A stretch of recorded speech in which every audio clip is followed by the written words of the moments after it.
राधे राधे महाराज जी। महाराज जी, जीवन का लक्ष्य कैसे तय करें? कैसे पता चले कि जो सोचा है वही सही है? जीवन में इतने उतार चढ़ाव हैं, कभी लगता है नहीं, जो हो रहा है वही। जीवन का लक्ष्य क्या है पहले ये तो समझिए। क्या रुपया जीवन का लक्ष्य हो सकता है? मकान हो सकता है, भोग हो सकते हैं। जीवन का लक्ष्य परमात्मा है। जीवन का लक्ष्य जगत नहीं है। जगत जीने के लिए है। जैसे हमें जीवन साथी चाहिए जीने के लिए, वो हमें अन्य योनियों में थोड़ी मिल पाएगा। मतलब हमारा ये शरीर छूटा तो हमारा पति हमारे साथ जाएगा, ये असंभव, ऐसा हो ही नहीं सकता। रुपया बैंक बैलेंस यही रह जाएगा, मकान यही रह जाएगा, जो आपकी पढ़ाई लिखाई पद है वो यही रह जाएगी, विस्मृत हो जाएगी शरीर छूटते ही। तो अगर हमने ये सब लक्ष्य बनाया तो परिणाम में तो सब व्यर्थ ही गया ना। परिणाम में तो कुछ हाथ नहीं लगा। तो अगर हमने परमात्मा को लक्ष्य बनाया और जीने का ढंग ये बना लिया तो बढ़िया हो जाएगा।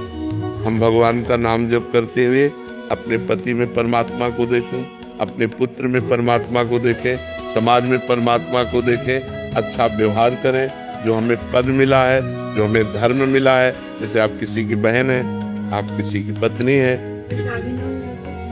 तो हम भागवतिक भाव फिर स्वीकार करके ब्रह्मचर्य से भगवान से अपना संबंध बने।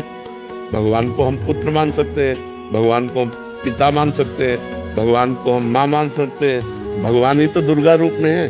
भगवान को हम अपना पति मान सकते हैं। जो संबंध चाहो भगवान से कर सकते हो। तुम्हें वो माता च पिता, तुम्हें वो बंधुश्च सखा, तुम्हें वो विद्या द्रविणं, तुम्हें वो सर्वम मम देव।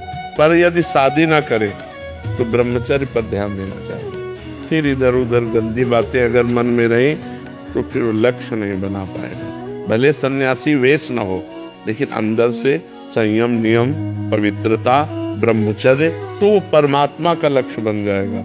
या तो गृहस्थ धर्म से चले तो परमात्मा का लक्ष्य बन जाएगा, या विरक्त धर्म। दो ही धर्म है हमारे यहाँ प्रगट में, निवृत्ति धर्म और प्रवृत्ति धर्म। प्रवृत्ति धर्म गृहस्थ और निवृत्ति धर्म विरक्त। तो यदि हम ब्याह ना करें तो हम गृहस्थ धर्म में नहीं गए, तो हम आजीवन ब्रह्मचर्य का नियम है। हम किसी भी पुरुष का स्पर्श काम भाव से नहीं करेंगे।